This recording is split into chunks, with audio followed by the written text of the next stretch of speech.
हमारे साथ हैं भाजपा के वरिष्ठ नेता एवं पूर्व मंत्री कैप्टन अभिमन्यु। अभी जिस तरीके से 5 राज्यों के चुनाव नतीजे आए, 3 राज्य ऐसे रहे जो भाजपा को सत्ता की ओर लेकर के गए राज्यों में, लेकिन इसको हम आगे लोकसभा चुनावों में, विधानसभा चुनाव में किस तरीके से देखते हैं, और खासकर हम हरियाणा की बात जरूर करेंगे, वहाँ क्या असर मानते हैं इसका। लेकिन 5 राज्यों के चुनाव परिणाम से एक बात हिंदुस्तान की राजनीति के कोने कोने से स्पष्ट सुनाई दे रही है, वो है कि देश की जनता ने मोदी जी के नेतृत्व और मोदी जी की नीतियों पर अपनी मोहर लगाते हुए इतना बड़ा जनादेश देने का काम किया है, जिसको विपक्ष सेमीफाइनल का चुनाव कहता था, आज विपक्ष धाराशायी पड़ा है। 3 राज्यों के अंदर भाजपा की प्रचंड बहुमत के साथ सरकार बन रही है।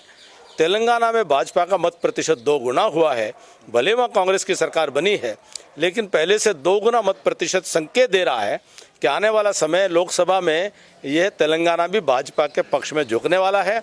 मिजोरम में भी भाजपा की सीटें कांग्रेस से ज़्यादा आना ये संकेत दे रहा है कि पूर्वोत्तर में भी भाजपा बहुत बड़ी गहरी पैठ बना चुकी है। तो इन चुनाव के परिणाम से ये स्पष्ट है कि आज विपक्ष, देश का विपक्ष, वह हवाई है, वह जमीन और धरातल से पूरी तरह कट चुका है, जनता की नब्ज को पहचानने में पूरी तरह नाकाम है, और इसका निश्चित तौर पर बड़े सुखद इसका प्रभाव हरियाणा प्रदेश की राजनीति पर भी पड़ने वाला है। और हरियाणा में पहले भी 10 की 10 हम लोकसभा की सीटें जीते हैं। फिर से हरियाणा प्रदेश में 2024 में हरियाणा की जनता के आशीर्वाद से 10 कमल के फूल हरियाणा की जनता मोदी जी के झोली में डालने का काम करेगी। 10 कमल के फूल, तो फिर चाबी कहाँ रहेगी? क्या साथ में मानते हैं, नहीं मानते हैं, जो कि इस विधानसभा में जिसने साथ दिया पहले भी नहीं थी। पिछले लोकसभा चुनाव में भी 10 कमल के फूल हैं। विधानसभा चुनाव में भी हमने कमल के फूल पर 90 सीटों पर चुनाव लड़ा है। हमारा चुनाव पूर्व कोई गठबंधन नहीं था। ये विधानसभा के कार्यकाल में बहुमत साबित करना लोकतांत्रिक जिम्मेदारी है।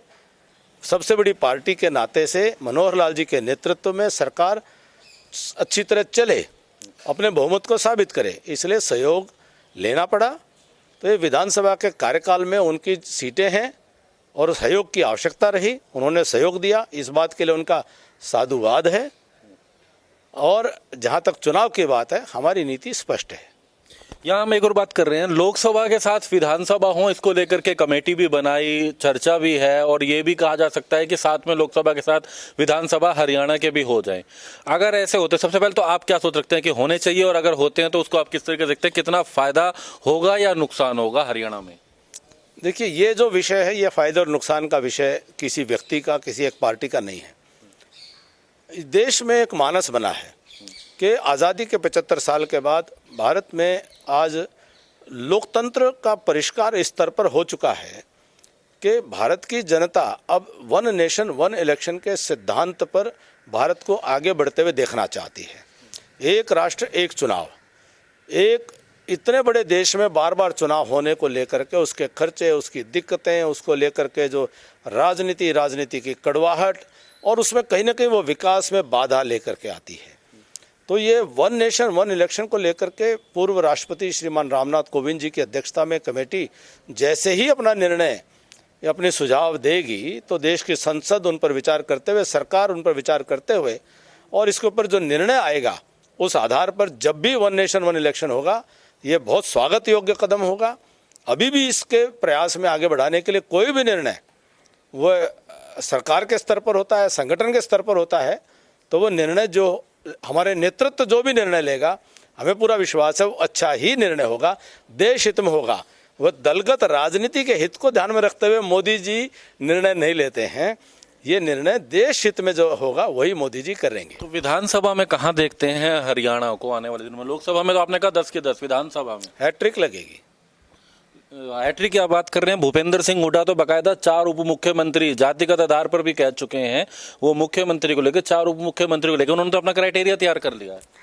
देखिए, जितने पिछले सालों में 1-2 सालों में विपक्ष के आप तौर तरीके देखिए, विपक्ष वही सब कार्य करता चला रहा है जो कार्यों की वो निंदा और भर्त्सना किया करता था।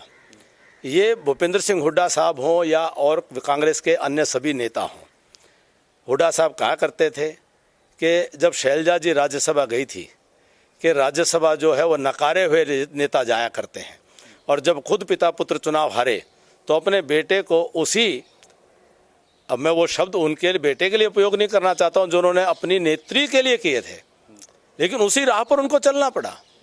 वो जो कहा करते थे कि इतने, हरियाणा छोटा राज्य है, इस राज्य के अंदर इतने ये उप मुख्यमंत्री बनाना, आज उनकी पार्टी के चार तो कार्यकारी अध्यक्ष हैं, 5 अध्यक्षों के साथ कांग्रेस प्रदेश में है, मुख्यमंत्री के अतिरिक्त 4 उप मुख्यमंत्री की घोषणा वो कर रहे हैं, जो स्वयं इन सब बातों का विरोध किया करते थे, आज इस स्तर पर आ गए हैं। जिन लोगों ने ओल्ड पेंशन स्कीम को खत्म करके न्यू पेंशन स्कीम लागू की थी, आज जनता से बिना माफी मांगे, बिना क्षमा मांगे, आज वह ओल्ड पेंशन स्कीम का विरोध किस मुंह से कर रहे हैं, मेरी समझ से बाहर है। यही लोग जो जातिगत सर्वेक्षण का तो क्या, जातिगत आरक्षण का भी विरोध किया करते थे, आज वो जातिगत सर्वेक्षण की बातें कर रहे हैं। ये इनको मालूम है कि इनकी जमीन खिसक चुकी है। 5 कार्यकारी अध्यक्ष, 5 मुख्यमंत्री उप मुख्यमंत्री घोषणा के बाद भी जिले के कांग्रेस के संगठन तो ये बना नहीं पाए हैं। इनके ब्लॉक के और उसके नीचे के संगठन का कोई विषय नहीं है। ये एक गिरोह की रिक्रूटमेंट जैसे होती है, ये उस प्रकार से गिरोह की भर्तियां कर रहे हैं और परिवारवादी इनके गिरोह वह सक्रिय हो रहे हैं। ये हरियाणा प्रदेश को लूटने की योजना बनाने के लिए कांग्रेस में 40 गिरोह हैं। ये हरियाणा को लूटने के षड्यंत्र, उसके कुचक्र, उसकी योजना तो बना सकते हैं, हरियाणा की जनता को देने के लिए इनके पास कुछ नहीं है। तो आंकड़ा का मानते हैं कांग्रेस का? देखिए, अभी तो मैं इस बारे में बताना चाहूँगा कि आज इनको किस बात पर लोगों में, जनता में जा रहे हैं कि मनोहर लाल जी के नेतृत्व में बिना खर्ची, बिना पर्ची नौकरियां सीधी गरीब आदमी के घर में पहुंच रही हैं, बड़ी बड़ी नौकरियां, एससीएस तक की नौकरियां, और ये कह रहे हैं इनकी सरकार आएगी, ये सारा सिस्टम जो है बदल देंगे और फिर से वही इनके परिवारों की खर्ची पर्ची के आधार पर ये अपने गिरोह में नौकरियों की बंदर बांट के, मूंगफलियों की या रेवड़ियां बांट करके ये फिर से राजनीतिक अपनी जमीन को वापस लेना चाहते हैं और अपने परिवार के लिए। तो इसलिए इनसे ना जनता को कोई अपेक्षा है। मुझे पूर्ण विश्वास है कि हरियाणा की जनता इनकी इस घिनौनी और हरियाणा को बांटने वाली गंदी राजनीति को खारिज करेगी और पूरी तरह से ये कहीं भी दिखने वाले नहीं है, कहीं टिकने वाले नहीं हैं। धन्यवाद। तो सीधे तौर से निशाना एक तरफ साधा है कांग्रेस के ऊपर, खासकर चाहे वो परिवारवाद की बात हो, चाहे वो भ्रष्टाचार की बात हो, गिरोह की बात हो, इसको लेकर। लेकिन साथ साथ एक बात जरूर कहते नजर आए कि हरियाणा में 10 की 10 लोकसभा में बीजेपी कमल के फूल पर जीत हासिल करेगी, ये दावा पूर्व मंत्री कैप्टन अभिमन्यु ने किया। दिल्ली से दीपक शर्मा, इंडिया न्यूज।